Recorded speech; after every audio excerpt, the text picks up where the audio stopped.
faut-il obéir à Dieu? Ça, c'est une grandeur. Hein. Pourquoi faut-il obéir à Dieu?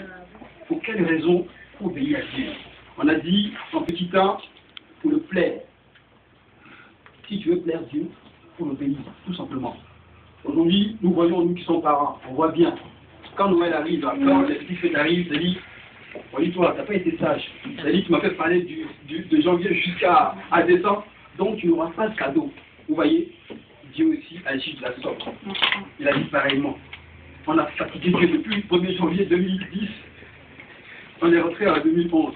Il faut que tu prennes une nouvelle résolution. Il ne faut plus obéir le Seigneur. Amen. Il faut tout simplement obéir à sa parole. C'est pour ton propre bien. Il dit, je connais les projets que j'ai formés pour toi. Il continue encore pour dire, ce n'est pas des projets de bénédiction, mais des projets pour que tu sois béni.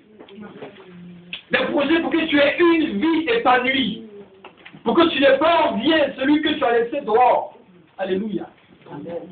Dieu nous appelle à la raison. Ton premier amour que tu as laissé là, faut revenir à ton premier amour. Parce que moi, je me souviens très bien au baptiste, avant de t'aider. Moi, j'arrivais à 5 h du matin, parce que c'est moi qui ouvrais le temple. Alléluia. Amen. J'arrive à 5 h du matin, je couvrais quand le RVT s'arrête, je cours. Je cours, parce que je me dis que les enfants de Dieu sont déjà à la porte. Oh, il est peut-être 5 h, 6 h. Mais c'était un amour pour le Seigneur. Mais Dieu veut que cet amour-là reste. Il ne veut pas que cet amour terrible, il veut que ça reste. Alléluia. Amen. Gloire à Jésus. Donc en petit 3, pourquoi faut-il obéir à Dieu? Pour demeurer en Christ. Jean 15, verset 5. Jean au chapitre 15, à partir du verset 5.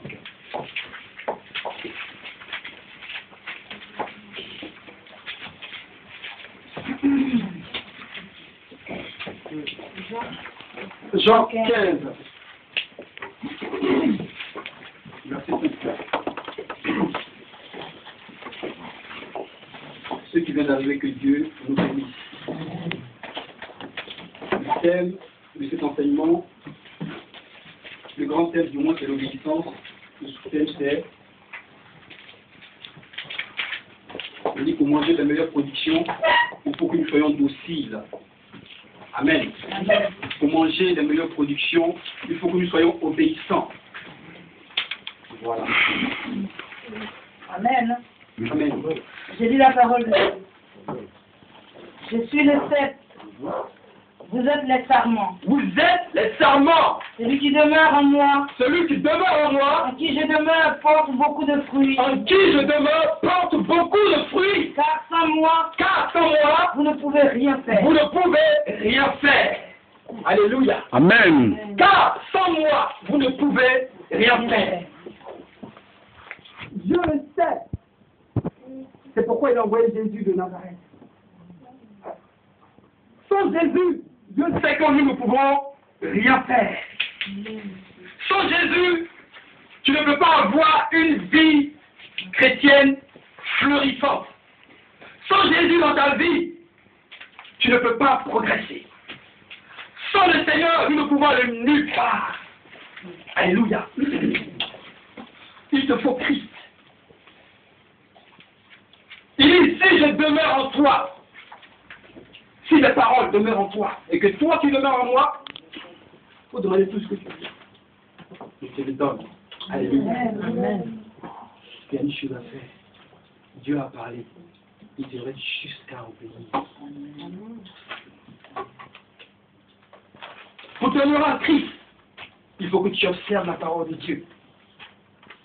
Pour tenir en Christ, il faut que tu sois toujours à l'écoute. Il faut que tu sois toujours à l'écoute. Seigneur, que veux-tu que je fasse? Seigneur, est-ce que l'acte que je vais poser te glorifie? Seigneur, est-ce que cette situation vient de toi? Alléluia. Jésus est réel, il est vivant, il est là. Mais quand nous méprisons le Saint-Esprit, pour demander, je sais quoi, des réponses ailleurs, chez les gens du monde, alléluia, il y a un mépris de la part de Dieu. On méprise Dieu. Alléluia. comme je l'ai dit, on n'est pas appelé à stagner, mais on est appelé à grandir. Considérez un noyau de mangue qu'on met sous la terre. Alléluia. Ce noyau-là va obéir à une loi. C'est-à-dire, la destination finale de ce noyau, c'est un manguier qui porte beaucoup de mangues. D'accord. Mais il y a un processus avant d'arriver au grand manguier. Alléluia. De même, tu es un enfant de Dieu. Tu es né de nouveau. Et Dieu veut que tu excelles. C'est pourquoi Dieu met tout en ta faveur, qui est la parole de Dieu. Pour grandir, pour porter du fruit, il faut que tu demeures en Christ. Aujourd'hui, Dieu t'envoie quelque part. Si Dieu est réellement en toi, il va attirer. Alléluia. Parce que sur chaque arbre, obligatoirement, il y aura des oiseaux qui viendront s'y reposer. Et tu es un arbre fleurissant. Tu es un grand baobab. Et peu importe là où tu es, Dieu veut se manifester à cet endroit. Mais pour ça, il faut que tu demeures en Jésus de Nazareth. Il faut que tu demeures en celui-là même qui a payé le prix à la croix de Golgotha pour toi. Ce n'est pas un être humain qui l'a fait. Ce n'est pas moi qui l'ai fait. Le premier amour, il est très très important. Alléluia. Le premier amour, il produit en nous un feu. Mais soit même toi tu voulais t'écarter, Dieu, Amen, Alléluia. Mais à force de désobéir, à force de désobéir, Dieu à un moment donné te laisse. Il dit fais ce que tu veux. Gloire à Jésus. Amen. Si Adam et Ève avaient demeuré dans la parole de Dieu, aujourd'hui, on ne serait pas là où nous sommes aujourd'hui. Mais malgré tout ce que Dieu leur a donné, ils ont décidé de désobéir. Amen. Amen. Et voici les conséquences que nous subissons aujourd'hui. Gloire à Jésus. Amen. Donc, obéir à Dieu, il faut demeurer en Jésus. Parce que tant que la parole de Dieu sera en toi, l'ennemi viendra. Mais si tu sais manipuler les plaies, tu diras, il est écrit. Amen. Et Dieu veut à tout moment nous entendre dire, il est écrit. Ce que Ève aurait dû dire dans le jardin d'Éden, c'est, il est écrit, Satan. Le diable, il est écrit. Alléluia. C'est ce que Jésus lui-même a donné comme exemple. Mais pourquoi nous-mêmes nous voulons suivre notre propre exemple? Comme je l'ai dit, du moment où tu quittes le chemin de la volonté de Dieu, tu vas t'égarer. Tu vas t'égarer. Alléluia. En petit 4. Pourquoi faut-il obéir à Dieu? Pour grandir spirituellement. Petit 4. Pour grandir spirituellement. Alléluia. Ça aussi, c'est l'obéissance. Amen. Que Dieu nous bénisse. Gloire à Jésus. Amen. Pour grandir spirituellement, nous devons obéir à Dieu. Pour être fort, vigoureux, pour être des vrais soldats, nous devrons obéir à Dieu.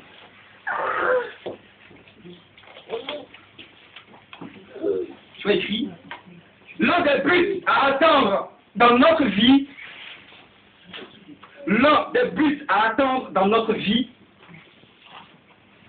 sur terre, est de tendre à devenir en condition ce que nous sommes en position.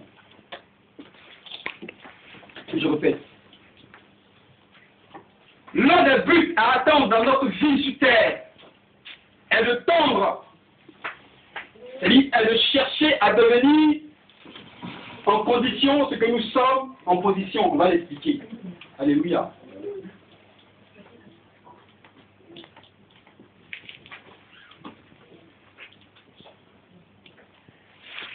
Donc, l'un des buts à atteindre dans notre vie sur terre est de chercher ou tendre à devenir en condition ce que nous sommes en position. Ta position présentement, tu es assis à la droite du Père, et même que Jésus aussi est assis. Alléluia. Amen. Ta position présentement, c'est que la vie que tu vis n'est plus tienne, mais c'est la vie du Seigneur. Ça, c'est spirituel. Mais la condition sur cette terre, c'est-à-dire tu es chair, Tu es normal. Alléluia. Mais sur cette vie, tu dois refléter la gloire de Dieu. Sur cette vie, tu dois te dire que je ne suis plus l'homme ancien, mais je suis une personne nouvelle. Et ma position en Christ me donne de marcher dans la droiture, comme Dieu me l'ordonne. Ma position en Christ m'ordonne d'aimer, d'obéir à la parole de Dieu, à la volonté de Dieu. Ma position en Christ m'ordonne de dominer, non pas sur les êtres humains, mais sur les esprits méchants des lieux célestes, sur les dominations des principautés. Tu as une position très élevée. Il faut que tu le saches. Et cette position doit faire de sorte que ta vie va être transformée. Parce que si tu as toujours l'ancienne position qui était dans le monde, mais tu marcheras comme étant dans le monde. Et tu ne pourras pas évoluer. Il nous faut comprendre. C'est pourquoi Paul a dit, soyez transformés par le renouvellement de l'intelligence. Quand ton esprit, quand ton âme a été, c'est-à-dire lavé par la parole de Dieu, tu ne verras plus de la même manière. Tu ne verras plus comme avant. C'est pourquoi quand on devient chrétien, nos frères qui sont dans le monde nous disent, mais tu faisais ça avant, mais tu ne le fais plus. Ma position m'ordonne de ne plus le faire. Si j'allais avant, j'ai le petit marabout de Caramo chrétien, alléluia. Ma position en Christ aujourd'hui là m'interdit d'aller le voir maintenant. Si j'avais l'habitude de courir de femme en femme dans mon nom, ma position en Christ aujourd'hui m'interdit de faire pareil.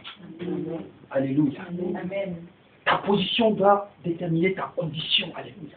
Amen. Il faut que tu sois un chrétien vaillant, un chrétien fort. Parce que dans mon esprit, je suis le fils d'un roi. Alléluia.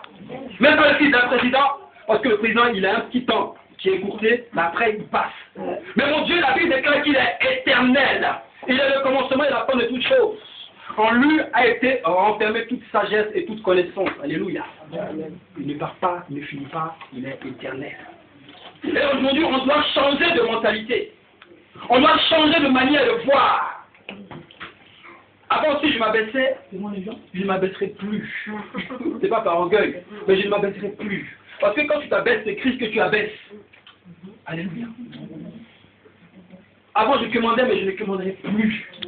Pourquoi? Parce que mon Dieu m'a dit qu'il connaît les projets qu'il a formés sur moi. Amen. Donc, tôt ou tard, ces projets vont se réaliser dans ma vie. Il faut simplement obéir et être patient. Gloire à Jésus. Amen. Donc, pour obéir à Dieu, on a dit il faut grandir, du moins spirituellement, pour avancer dans la maison de Dieu, pour avancer, pour exceller en toutes choses. Comme Jean a dit, il dit, je souhaite que ton âme prospère. Je souhaite que tu prospères comme prospère l'état de ton âme. Alléluia. Donc, pour que nous prospérons en toutes choses, c'est la parole. Il n'y a rien d'autre que la parole. Et rien d'autre que la parole de Dieu. Aujourd'hui, on peut courir derrière les prodiges. Jésus m'a dit, quand l'officier est venu dire, Seigneur, Seigneur, mon fils est en train de mourir. Et dit, vous là, quand vous ne voyez pas les prodiges et les miracles, vous ne croyez point. Hein. Elle vous dit, c'est la parole qui produit les miracles. Amen. Mais quand tu as commencé à aimer la parole, bien aimé, sans que tu le veuilles, les miracles vont se produire dans ta vie. Amen. Sans que tu ne fasses